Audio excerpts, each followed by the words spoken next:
बोलिए श्यावर रामचंद्र की जय, पवन पुत्र हनुमान की जय, श्री अम्बे माता की जय, श्री सतगुरु महाराज की जय। हरिओम हर हर महादेव।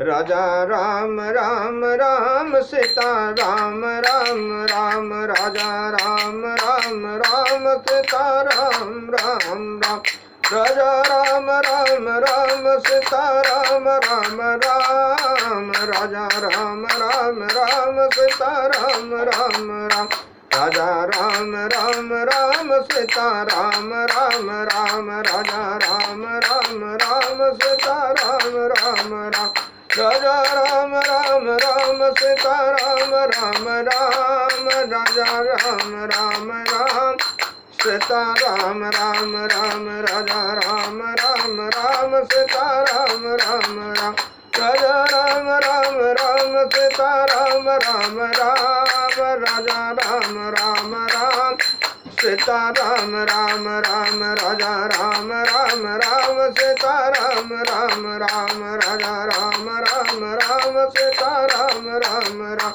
राजा राम राम राम सीता राम राम राम, राधे श्याम श्याम श्याम सीता राम राम राम, राजा राम राम राम सीता राम राम राम।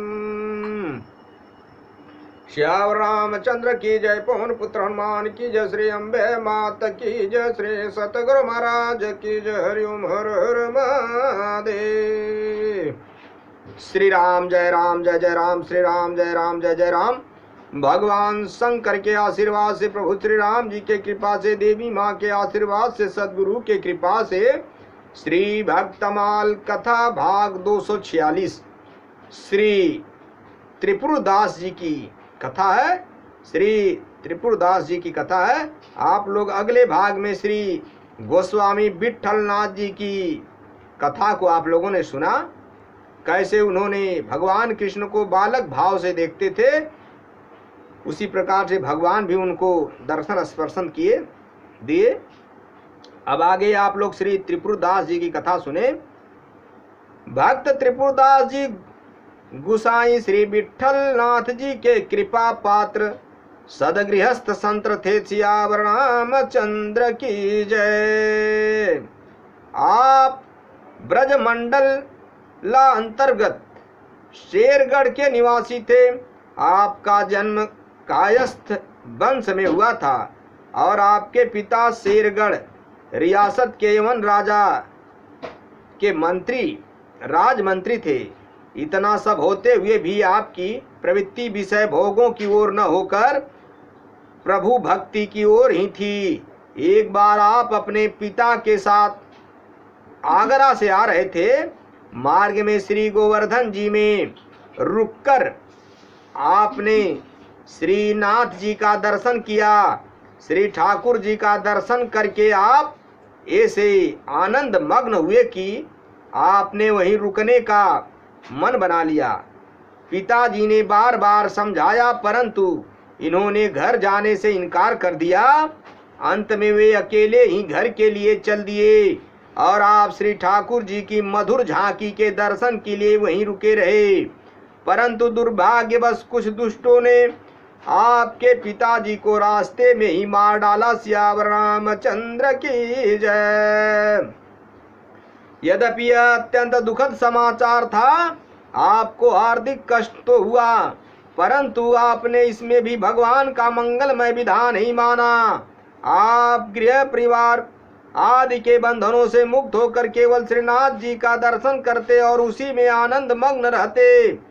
एक दिन जब आप प्रेममयी दशा में आनंद मग्न थे तो गुसाई विट्ठलनाथ जी महाराज की अपार दृष्टि पड़ी। सियावर रामचंद्र की जय। आपको अधिकारी जीव जानकर उन्होंने परिचय पूछा। आपने आचार्य श्री के चरणों में प्रणिपात कर साष्टांग प्रणाम किया और अत्यंत दीनता पूर्वक कहा, प्रभु मैं मातृ पितृ विहीन सर्वथा अनाथ बालक हूँ। अपनी चरण शरण में लेकर मुझे सनाथ करे। आचार्य श्री आपकी प्रभु भक्ति और विनम्रता देखकर बहुत प्रसन्न हुए और आपको विधि पूर्वक दीक्षा देकर ब्रह्म संबंध की प्रतिष्ठा की।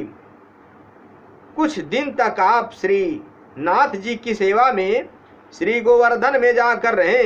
तत्पश्चात श्री गोसाई जी की आज्ञा मानकर आप पुनः घर आ गए और भक्तिमय जीवन व्यतीत करते हुए घर पर ही निवास करने लगे। यवनराज को जब आपके गृह आगमन की जानकारी हुई तो कुछ कृतज्ञता बस और कुछ आपकी योग्यता से प्रभावित हो उसने आपको बुलाकर राजमंत्री बना दिया। सियावर रामचंद्र की जय। श्री त्रिपुरदास जी राजमंत्री तो बन गए, पर जो अनंत ब्रह्मांडों के स्वामी का सेवक रहा हो उससे किसी तुच्छ यवन राजा की चाकरी भला कैसे हो सकती थी। फिर प्रभु भी भला अपने सेवक को अन्य किसी की सेवा में कैसे देख सकते थे। अन्य यवन राज की चाटुकारता आपसे हो नहीं सकती, अतः उनसे द्वेष बस आपका सर्वस्व अपहरण कर लिया और मंत्री पद से हटा दिया। इस प्रकार आपको लौकिक बंधन से पुनः मुक्ति मिल गई। सियावर रामचंद्र की जय। आपकी श्री आचार्य महाप्रभु तथा श्रीनाथ जी के चरणामृत प्रसाद में बड़ी ही निष्ठा थी। बिना चरणामृत प्रसाद लिए आप अन्न जल कुछ भी ग्रहण नहीं करते थे। संयोग की बात, एक दिन जब आप भोजन करने गए तो रसोइयों ने कहा कि आज चरणामृत प्रसाद एकदम समाप्त हो गया है। यह सुनते ही आप यह कहते हुए वापस चले गए, बिना चरणामृत प्रसाद ग्रहण किए तो मैं अन्न जल ग्रहण नहीं करूंगा, नहीं तो तुम लोग श्री ठाकुर जी का भोग लगाकर प्रसाद पा लेना। भक्त भूखे रहे तो भगवान को भला भोग कैसे प्रिय लग सकता है। सियावर रामचंद्र की जय। श्री त्रिपुरदास जी की नियम निष्ठा चरणामृत प्रसाद के प्रति प्रेम देखकर भगवान स्वयं एक 10 वर्ष के बालक बन गए और तीन थालियां लेकर रसोइये के पास आ गए और बोले, भंडारी जी ये 3 थालियां श्री त्रिपुरदास जी ने भिजवाई है। इसमें एक में श्री नाथ जी का महाप्रसाद, दूसरी में उनका चरणामृत प्रसाद और तीसरी थाली में श्री आचार्य श्री का चरणामृत प्रसाद है। रसोइयों ने थालियों से ले लिया और बाल रूप भगवान चलते बने। श्यावर रामचंद्र की जय। श्री ठाकुर जी का भोग लग जाने पर रसोइयों ने त्रिपुरदास जी को बुलाने के लिए भेजा, परंतु वे न आए। कई बार बुलाने पर आए तो खिन्न भाव से कहने लगे कि मैंने तो पहले ही कह दिया था कि बिना चरणामृत प्रसाद ग्रहण किए मैं एक कण भी मुख में नहीं रखूंगा, फिर आप लोग क्यों बार बार बुला रहे हैं। यह सुनकर आश्चर्यचकित होते हुए रसोइये ने कहा, आप ही ने तो एक बालक के हाथ 3 थालियों में चरणामृत प्रसाद और महाप्रसाद भेजा था, फिर ऐसी बात क्यों कह रहे हैं। अब आश्चर्यचकित होने की बारी श्री त्रिपुरदास जी की थी। उन्होंने कहा, मैंने तो किसी से चरणामृत प्रसाद नहीं भेजा था, कौन लाया, कहाँ है वह बालक। रसोइये ने कहा, वह तो थालियां देकर तुरंत चला गया था। अब आपको यह समझते देर न लगी कि करुणा विग्रह श्री श्रीनाथ जी ही मेरे लिए यह कष्ट किया। प्रभु की कृपा विचार कर वे गदगद हो गए और उनकी आंखों से अश्रु पूरित हो उठी। सियावर रामचंद्र की जय।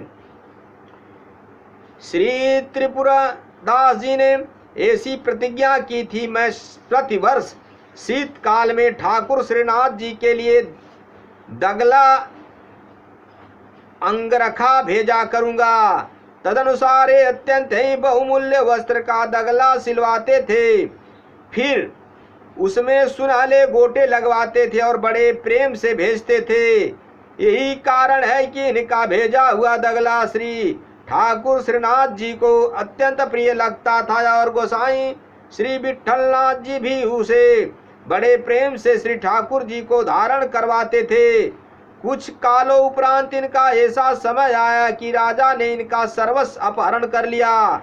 ये एक एक आने और एक एक दाने के मोहताज हो गए।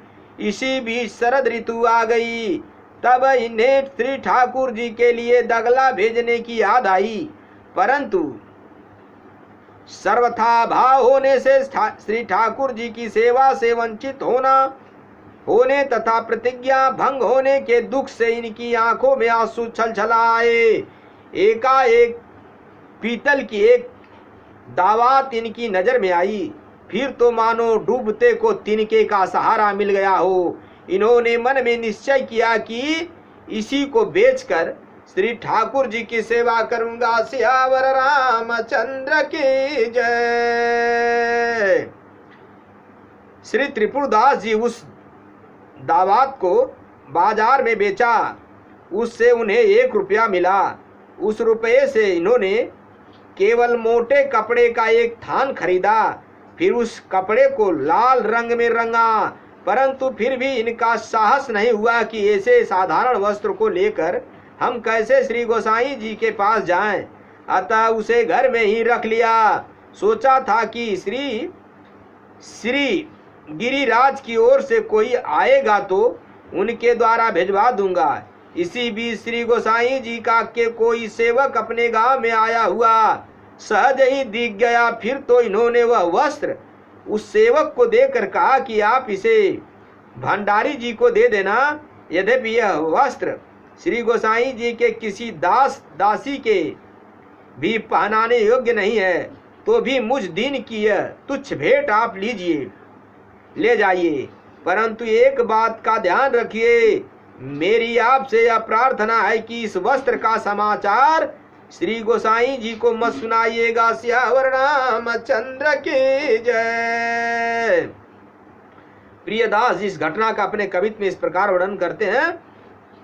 कायत त्रिपुरदास भक्ति सुख राशि भरय करय सपन सीत दगला पठय निपटय मोटल पटहि तजटियाऊ तातयति भावु नातयंग पहिराए आयो कौ काल नरपति नय बिहाल कियो भयो इस ख्याल ने कुघरन खाए।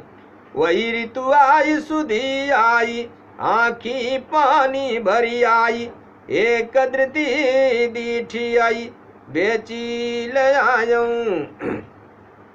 बेच के बाजार रुपया 1 पायो ताको लायो लेटो तन मंत्र रंग लाय गयो बीजय अनुराग पुनी नैन जलधार भिजो दीनताई धरी राख्यो और आई कोई प्रभु जन आय सहज दिखाय दई भई मन दियो बन डारी पकड़ाई काऊ दास दासी के न काम पाए जाऊ लय कय बिनती हमारू जो गोसाई न सुनाए। उस सेवक ने श्री त्रिपुरदास जी के वस्त्र को लाकर भंडारी के हाथ में दिया और उस भंडारी ने उस वस्त्र भक्त के इस ऊपर श्री ठाकुर जी के श्रृंगार के और बढ़िया वस्त्र रख दिए। परंतु परम सने ही ठाकुर जी श्रीनाथ जी से भक्त के इस प्रेमोपरा की उपेक्षा सही नहीं गई। वे व्याकुल होकर बोले, मुझे बड़े जोर से ठंडक लग रही है, शीघ्र इसको दूर करने का कोई उपाय करो। तब श्री गोसाई जी ने बहुत से सुंदर सुंदर वस्त्र श्री अंग पर उड़ाए, परंतु ठंड नहीं गई। तब श्री गोसाई जी ने अंगीठी जलाई, फिर भी ठंड दूर नहीं हुई। तब आपके ध्यान में आया कि किसी भक्त पर अनुग्रह करने के लिए प्रभु यह लीला कर रहे हैं। अतः तुरंत इस सेवक को बुलाकर पूछा कि इस वर्ष किसकी पोशाक के आई हैं। वही खोलकर सेवक ने सबका नाम सुनाया, परंतु एक त्रिपुरदास जी का नाम नहीं लिया। श्री गोसाई विठलनाथ जी ने कहा, मैंने भक्त त्रिपुरदास का नाम तो सुना नहीं, क्या इस वर्ष इनके यहाँ पोशाक नहीं आई। सेवक ने कहा, उनका सब धन नष्ट हो गया है, अतः उनके यहाँ से मोटे कपड़े का एक थान आया है, मैंने उसे और पोशाकों के नीचे बिछा रखा है। श्री गोसाई जी श्री ठाकुर जी के मन की जान गए और प्रेम प्रवीण प्रभु तो भक्त के भाव को देखकर इनके प्रेमोपरा को संघर्ष स्वीकार करते हैं। आज्ञा दी कि उस कपड़े को शीघ्र लाओ। सेवक अनमना सा होकर उस कपड़े को ले आया। तुरंत श्री ठाकुर जी के दर्जी को बुलाकर उस कपड़े को नाप साध कर कटवा कर अंगरखा सिलाया गया।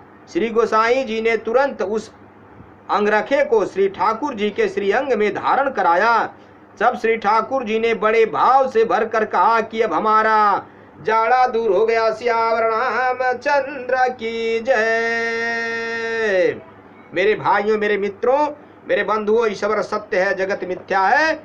भगवान को कोई निष्ठा भाव से दिया हुआ जो भी कुछ पुत्र पुष्प बेल नैवेद्य जो भी है भगवान को भाव से देंगे तो भगवान स्वीकार कर लेते हैं। भगवान अपने भक्त की सारी व्यथा को जानते हैं, इसलिए ईश्वर सत्य है, जगत मिथ्या है। भगवान की भजन पूजा सेवा कैसे भी कहीं भी किसी भी स्थान पर करें, अपने जीवन का कल्याण करें, भगवान का भजन करें।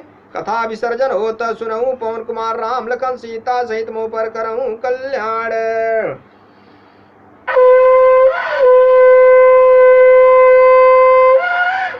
हरि नारायण।